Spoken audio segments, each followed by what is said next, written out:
So, I believe the first signs you know you have a new game addiction is when the first thing you do is you walk through the door, hell, you don't even take your damn jacket off. You just go straight to the website where you get to play your favorite card game. Yeah. And crush people. Yeah, kind of to my own horn here. My first match, we're gonna go wreck some people. I've been at work thinking about Keyforge all freaking day. I'm wearing like 3 jackets too, by the way. It gets cold out here in Michigan, so gotta layer up. Gotta go cuddly. Yep. Alright. Take this off. Take that off. Now I'm just sitting on them. It actually makes my ass feel really nice. So I have a lot of decks. I have a lot of decks. And I haven't put them all into Crucible Online yet. Hell, I'm looking at, I have some that aren't even like open. These are still wrapped. This is on the damn box. There's some just everywhere. I have decks all next to me and stuff. Hell, where's my main deck? And my actual main deck is right here. I have probably in total 4, 5, 6, 7, 8, 9, 10. Yeah, it's 12, 13, 14, about 14 decks for Keyforge. Because only 10 bucks a pop. So I never really worry too much about like about this game just buying decks because it's so much fun trying new decks and the game is still so new. I just want to play my main deck here. So I just wanted to go through it really quickly. I've actually recorded gameplay of me playing this yesterday because after I found out that you can import your deck, I was like, oh, this game's great now. It was already pretty cool beforehand, playing on the website before the game came out because you have to try decks and play around. But now that the game is actually out, it's being able to import decks is awesome. The only flaw right now that this site has is Maverick cards, which are cards that belong to different houses because each deck is combined of the 3 houses and factions and stuff. Sometimes the algorithm will put a card in another house, and they'll usually show up with a little thing on it. But I noticed on the site that it doesn't do that. So I kind of actually want to address that really fast because the card that you will not be seeing in this video after I find where I put my other deck, there it is going to be this card right here. Let me just dig through the actual deck, which is awesome. I can dig through my actual deck and show you. So let's see how that looks on, camera. So this is Bad Penny. For anyone actually already plays Keyforge, you already know what Bad Penny looks like, but it's a Maverick because it has a little V in the corner showing that it's a Maverick. There we go. And now she's in logos, and she's typically a shadow card, which there's shadow in this deck. It took me a minute to figure out how it synergizes, but after playing this deck a lot, you can kind of see certain synergies. It's not the synergy like with Needle Missile, I think it is, and you get an Amber every time she dies. It's not that. It's just I felt like this deck, it felt like the algorithm was like, yeah, it could use a Bad Penny, but there's no more room in the shadow, so just put it in here. That's what I think. So without further ado, because I've been craving all day, get to a match. We're gonna join a beginner match and completely crush this guy's hopes and dreams. I said we're gonna join a beginner match and there's a guy. Oh, password. Fuck. What about this guy? Okay. Grab that deck. And the cool thing about doing this is I can talk out loud about my thought process because I've been playing Keyforge a lot in person. A lot. And I get to go first. With this deck, I typically like to go first. And then, do I want a mulligan or not? With this hand, my turn 1 is probably going to be Untamed and playing Dust Pixie. My turn 2 is looking like it's going to be Logos.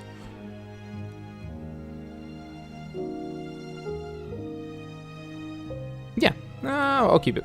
I have options. So we're going to do Untamed.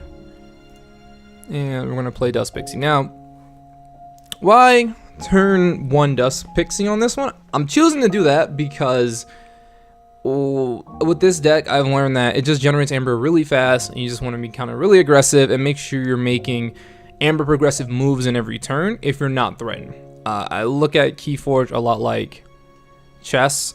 When you play chess, and this could probably apply to a lot of just board games kind of in general, or turn-based games going back and forth, like, are you threatened for making your win condition? No. If you're not threatened at all, then of course you should be progressing. If you're not threatened, if you are threatened, then you remove the threat. It's a very basic binary concept. simple, but it's just like a lot of times when people play games that may require strategy or just thinking in general, like myself, you just kind of have no idea what the hell to do. That's just the way you think about it. Am I threatened? No. Play cards to advance to your win condition, or however your deck works, right? To get amber, or maybe to be control-y. And then if you are threatened, just remove the threat. Okay, so he definitely just stole an amber, which is actually kind of okay, because that kind of plays into our logos turn I was thinking about. First things first.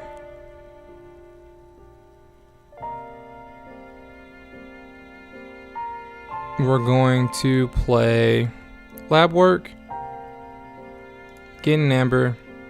We're gonna archive this card, and then we're going to play her. Then we're going to activate phase shift. Then we're gonna play this card and kill that.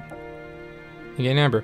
So with that turn, I already knew I was gonna do logos. I archived this because it's just kind of weaker than archiving Dodger. Dodger's already pretty good and kind of does the same thing. They fight and steal. This just has more, a little bit more damage on in case I need to kill something.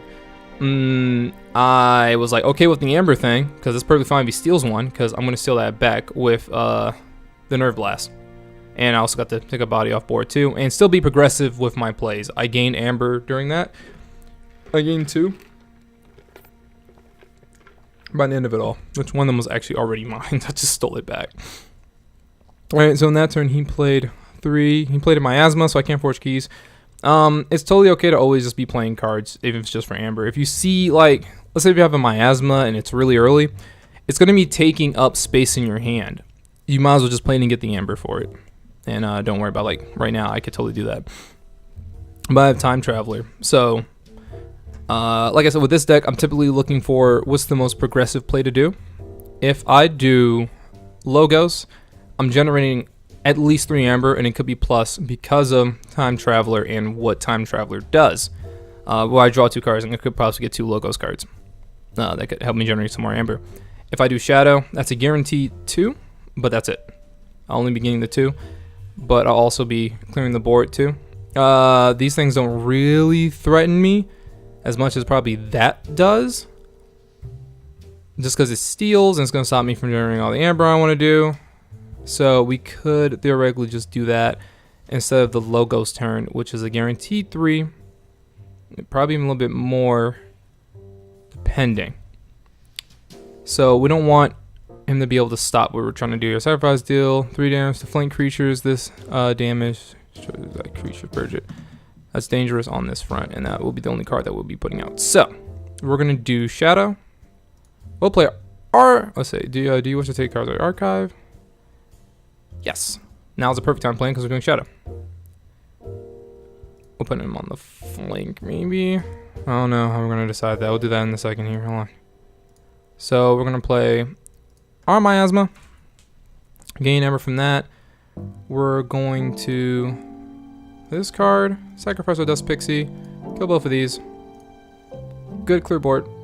Kind of like, I mean, he does more damage technically, so. Oh, but he actually can't die from that. But he can. So we'll play this. This is where positioning comes in, because you can't just play a card wherever you want to. Positioning is so important. On the right as well. So this card here attacks flank creatures. Flank creatures are the creatures on the end, so I'm always kind of keeping that in mind. If I put that there, I was thinking like, yeah, he's a bit stronger, so I might want to keep that. But no, that actually can't kill him, but it can kill him. So you might as well put that here, because it's not as big of a threat as it would be. And by the end of that, we'll be generating about, like I thought, 2, like I said, 2 amber. We don't. We have some untamed cards in our hand. Yep, so everything's safe, and that's all he was gonna do? Unless he has more? Oh. Oh yeah, it was Omni. Okay, he's doing this. Deal 3 damage to a creature that does not destroy its owner's discard a random card from their hand. Oh, that. Yeah. Well, yeah, so I lost my Mimicry.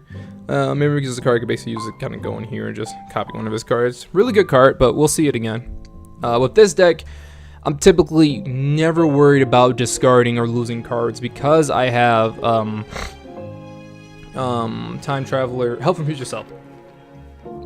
It's a card you should, if I understand, you should always get it when you have a Time Traveler, but it shuffles your whole discard pile back into your deck. So I'm never worried. I'll see those cards again. So that's how fast this deck usually goes, and the logos cards in here really help with a lot of draw. Okay, so, he's at 5. Can't fight anything. We can definitely get to 6 before he does. With Time Traveler, with a whole Logos turn, we can get to 5 before he does. So that's exactly what we're going to do. Logos. You always want to draw first. So usually playing the cards or reading the cards will let you draw so you can see all of your options. So we're going to play that one. Right here, there's no real thoughts. Play that here. We draw 2. Pretty, yeah, not really that good of a combo in our hand right now. So we're going to play Bad Penny. And we're also just going to go and activate this. And that gets us to 7 Amber, and he can't attack us next turn, doesn't matter.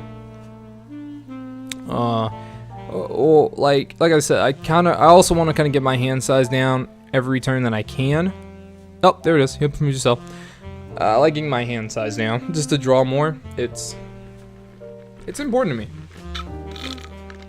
Like, I may might hold on to a card for a turn or so, but typically want to get cards out of my hand to get the rest of my deck. If there's specific things I'm looking for, maybe I want to get this, let's see, Pawn Sacrifice or Phase Shift. Again, a good card. Like, when they're gone, it's like I usually want to try to get them back when I can. Yeah, he's at 6. I am in check. Yep, he just stole a shit ton of amber from me. What was that all about? How do you do that? Niflate. Okay. Let's deal 1 damage to each creature for each amber on it. Wait, deal 1 to each creature for each amber on it. Return all amber from those creatures to your pool.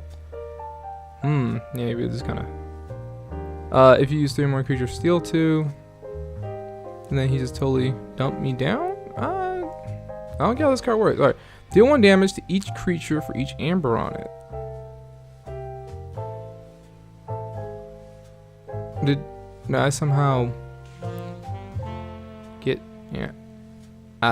You know what? I don't know. I'm probably just reading it wrong and not understanding. Okay, so he's definitely going to forge that key. But we can stop it if we just fight with Shadow. But it's because we're also so far behind, too. What is our other play looking like?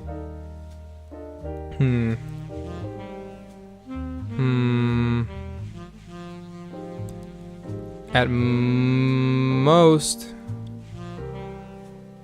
we can get 4 amber, something gets to 5, and he's gonna definitely forge a key. And then we'll just be spending so much time playing catch up. Oh, not even 5. 3 amber at most. And that's not really all that great. Let's just play Shadow and let's see. Because I guess we're threatened in a sense. Not really, because we don't have to do this. Not elusive or anything. They both can't really kill. We'll definitely kill that. Right there, get an amber. Well, if it was attacking, yep, then he ignores elusive, skirmish, whatnot. Alright, so there's that. We stopped him from forging a key. We don't have anything else shadow related, which really sucks, but no, it's all good. It's fine. I feel like kind of puts us back in the game a bit. Only just 3 amber behind. I'm not complaining. Why are you ruining my life? Do you want to keep playing catch up? That's disgusting. If I killed that, then I wouldn't really be playing catch up, I don't think. Alright, what's our... He's probably going to forge that key. Unless we just do exactly what we just did again. Which would steal 2, give him my 3 back. Again, not all that great. I can get my 3 back. and also get another 3, which gets me to 6.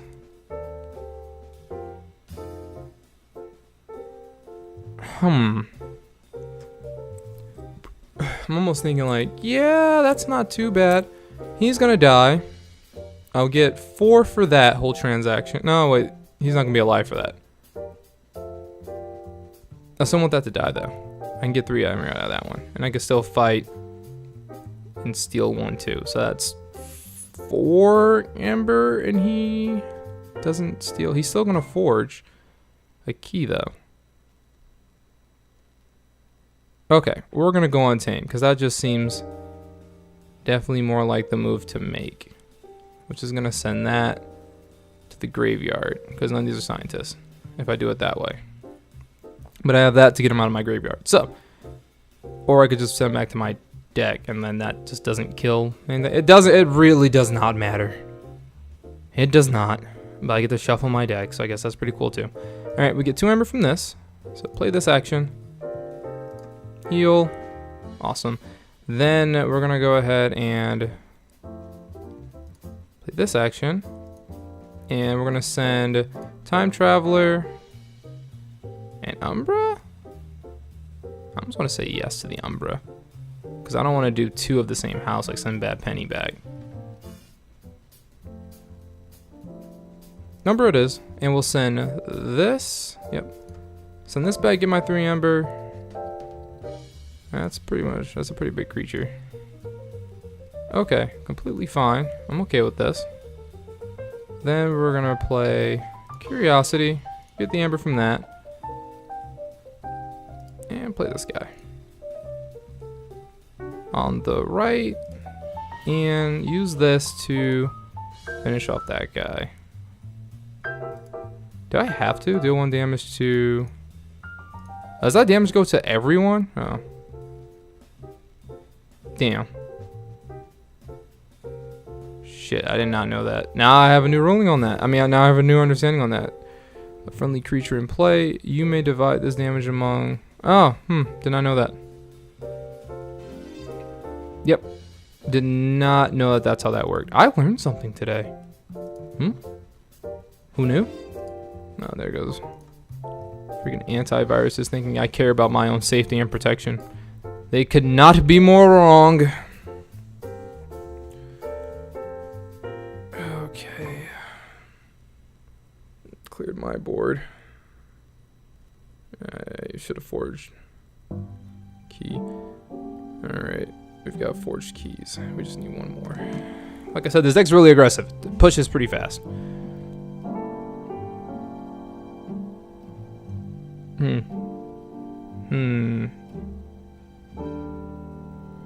This is gonna, it looks like Logos is easily gonna generate the most amber for us. Because that's an ember, Time Traveler is an ember, possibly even more, depends on what he draws. And we can stop him playing actions too. So let's do Logos. Okay, so we're gonna activate this. We're gonna play that, get my Time Traveler back. Whoop whoop. We did it. Play Time Traveler, draw 2 cards. Play that action. We let's use an artifact that he doesn't have. Play Bad Penny because we're Bausch. And we are at 4. And we're gonna go ahead and wrap it up right there. Now, the cool thing about this position is we have shadow cards.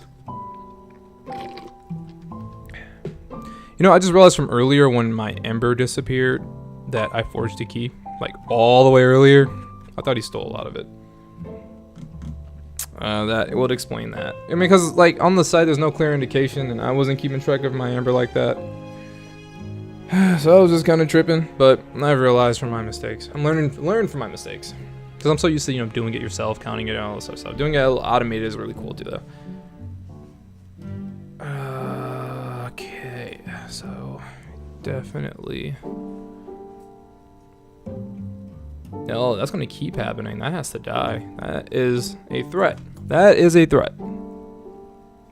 If we're just gonna lose 1 Ember at the end of each of our turns. I hate it and I don't like it. What's the best way to go about killing that? With what I have.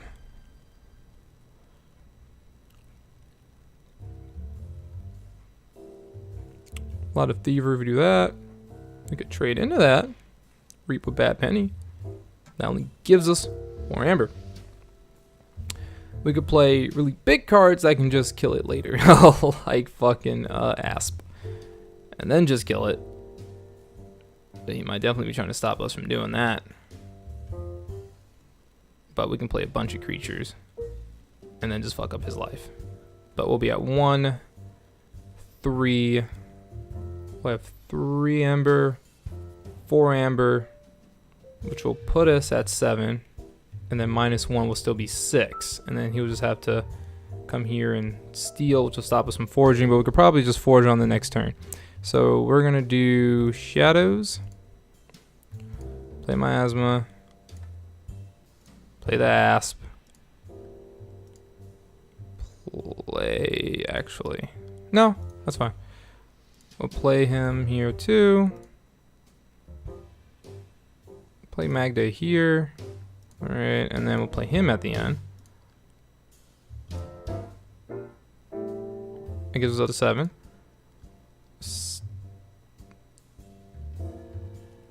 No, so it's at them his turn. Gotcha. Not the end of my turn. Then his turn, I lose 1. So I still have him in check. Is he?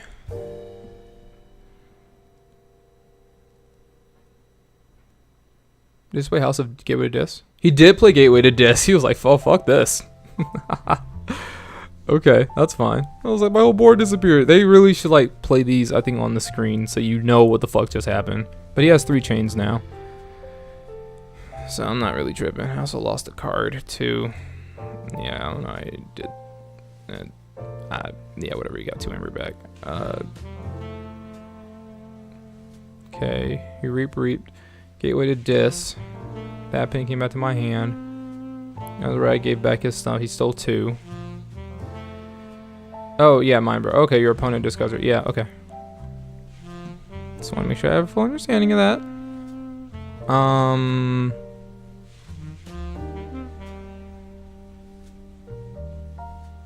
Best play here is going to be Untamed because we get an Ember for that. And there's no real penalties. And then we play this guy.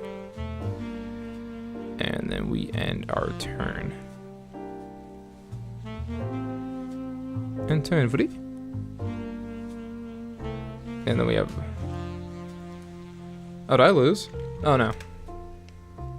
Yeah.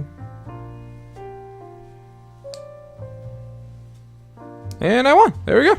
It's a solid match. That's a great way to start the... I just got the fuck home day. I'm happy. I don't know about you guys, but I'm happy. That was... oh, God. I love Keyforge. Fucking awesome game. And my deck's pretty good, too. I have a lot of other decks I want to still play around with, though. But that is for another video.